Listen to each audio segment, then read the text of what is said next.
Welcome to Allegrativity Powercast with Allegra Sinclair. Are you ready to punch fear in the face, show up and tell your story? Stay tuned for tools to get you unstuck and resources to help you develop your story so you can share it with the world. Here is your host, Allegra Sinclair. Hi, welcome to the podcast. I was pretty quiet on social media and here at my site last week because we were dealing with a family tragedy. My first response was to try to compartmentalize what had happened and continue to do what I do, to flap my Superwoman cape and delay dealing with the fallout. But I couldn't do it, and I decided it was a disservice to my circle, my audience, and myself for me to try to fake it, so I didn't do that either.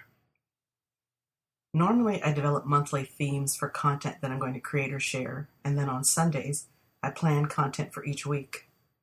But on a recent Sunday when I would have been planning, I received the unspeakable news that one of my cousins had been killed. And in that moment, I felt almost completely lost. I say almost because I had enough presence of mind to focus on supporting my family first. His mother, who had lost her young son. His grandmother, who had raised him and hence lost a son and a grandson. And my mother, who lost a grandson. Don't worry about all the familial connections. Biology does not determine relationships. The connections between people take care of that. I felt unspeakable pain and sorrow. I don't know if it made it worse that he wasn't ill, but that someone had killed him, but it was all a lot to bear. After the initial shock wore off, and I was confident that I had done all I could do to support these amazing women who have been part of my village, I then felt a new crushing blow because I remembered our final conversation and the last words I had spoken to my cousin. I told him, I hope you'll keep in better touch now because you need to know me. You need to know me. That phrase haunted me for days. When I said it, we giggled, we hugged. It was an okay moment. But in my grieving mind, those words stood out as arrogant and not as loving as I wanted my final words to be. Of course, I didn't know those were the last words we were ever shared, but we never know that. And I believe in the power of words and really wanted to believe that he didn't take them the wrong way and cover it with laughter, that he didn't somehow think I was judging him and that I thought he was anything less than perfect exactly the way he was. I wanted to take them back, and I felt so angry and full of regret because I couldn't. I was so full of regret that I didn't have anything in me to give my circle or my audience. I could hardly eat because I was so full of unspoken affirmations and encouragement. I was so full of now I will never get to that I felt physically heavy and couldn't even begin to do many of the things I felt I needed to do last week. But in spite of all that, I accepted the responsibility of creating the funeral program and working with my mother and the funeral director to take as much weight off his mother as we could. I believe in dark moments, the best we can do is use our God-given gifts to help others. I usually take for granted my ability to use words and technology to paint a picture, but at this time, I was glad that I seemed to be able to do some things on autopilot while my mind swirled with pain. I'm not trying to be a downer here. I'm simply being as authentic and honest as I call others to be. How could I possibly talk about being powerful and conquering obstacles when I was feeling that broken? Becoming a woman of influence is not for the weak or the phony, and being fabulous isn't always pretty, and that's okay. I suspect in this last week some of you dealt with different yet similarly devastating situations. Maybe you endured the death of an oft-promised, long-awaited new career opportunity. Maybe you regretted not saying something to a loved one or speaking up for someone who needed your support. Maybe you desperately wished for more time to get ready to do something.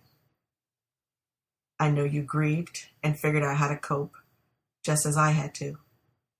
And part of the journey here is not for me to appear to have all the answers, but to fearlessly share the answers that I do have and for us to find some new answers together, right?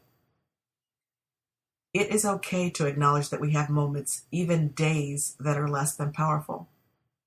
The trick is not to stay in that place, but to claw, fight, cry, heal, to do whatever is necessary to climb back to the place where we can resume our journey. For me, the beginning of the climb back to full power came the night before the funeral. On Thursday evening, after one of the most stressful days I can remember in a very long time, when I had finally gotten all the photos and videos together and delivered the funeral program to the funeral home, I had one of those breakthrough moments.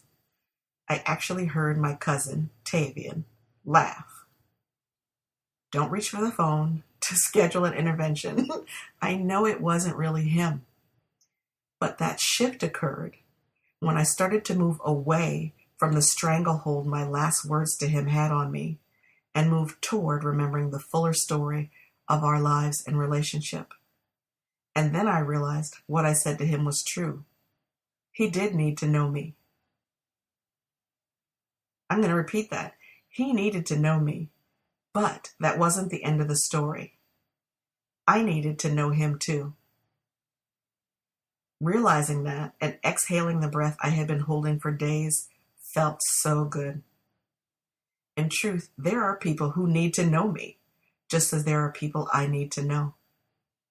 Think about it. Aren't there people who need to know you? And by the same token, there are people that you need to know.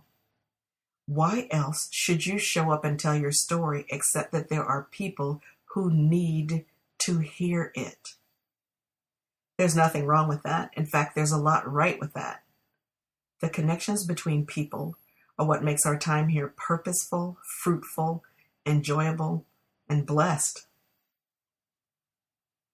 While I know I'll continue to have sad moments as I reflect on what I believe was his too short life, I will also be comforted by memories of the time we did have together. And I met some amazing people at his funeral who I would likely never have known otherwise. Like the 4 young men who drove all night long, 17 hours, from Iowa to North Carolina just to say farewell to their friend.